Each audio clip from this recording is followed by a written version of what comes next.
Today is a big win for European citizens and for tax justice. That big win for the European Union is a big L for Apple. Apple's forced to cough up nearly $14.5 billion in back taxes to Ireland. It's the end of an 8-year legal battle. The European Court of Justice ruled Tuesday the tech giant got too sweet of a deal from Dublin to be the home of its European headquarters. And now it's all going sour. It stems from something known as the Double Irish Scheme. For U.S. companies that operate in multiple countries, it was a way for them to shield non-U.S. profits from U.S. corporate tax. But they didn't pay much in Ireland either. That money would get funneled from Ireland to a tax haven. Don't get me started on a double Irish with a Dutch sandwich. I'm going to Irish exit before we get too deep into these tax terms. The Double Irish Scheme was alive and well until 2014 when the EU and US pressured Ireland to close the loophole. But existing companies that used the scheme grandfathered in until 2020.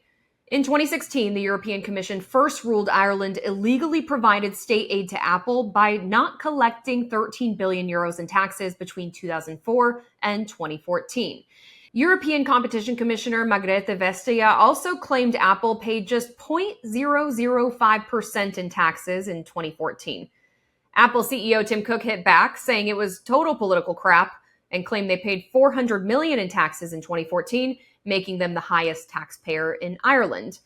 He made the comments to the Irish Independent in 2016, saying, "No one did anything wrong here, and we need to stand together.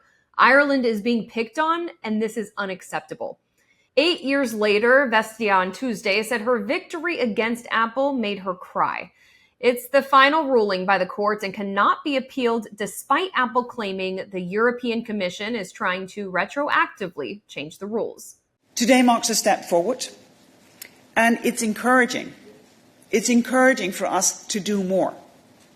The Commission will continue its work on harmful tax competition and aggressive tax planning, both in terms of legislative proposals, but also enforcement. Other international businesses like Amazon and Starbucks have beat similar charges in the EU, but the Commission's case against Ireland and Apple proved stronger after getting documents where Irish officials were rather upfront about just how good Apple's deal was.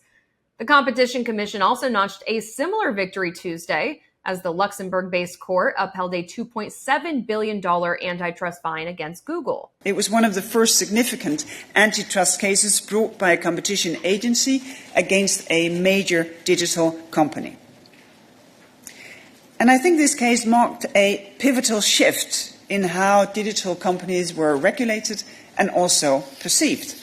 The fine's been in limbo since it was levied back in 2017. At the time, the Commission accused Google of giving prominent placement to its own comparison shopping service and burying its rivals in the same results. Google had a 90% market share for search in the EU when the case first started.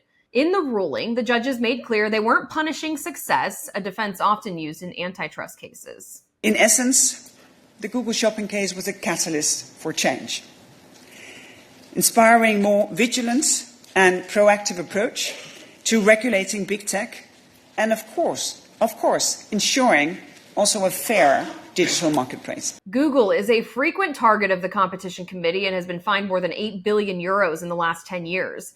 They're still waiting for final rulings on challenges to cases involving the Android operating system for mobile phones and its advertising platform. Well, Google is also in trouble at home. For more on the monopoly charges against the search giant, search Google Antitrust for stories like this at san.com.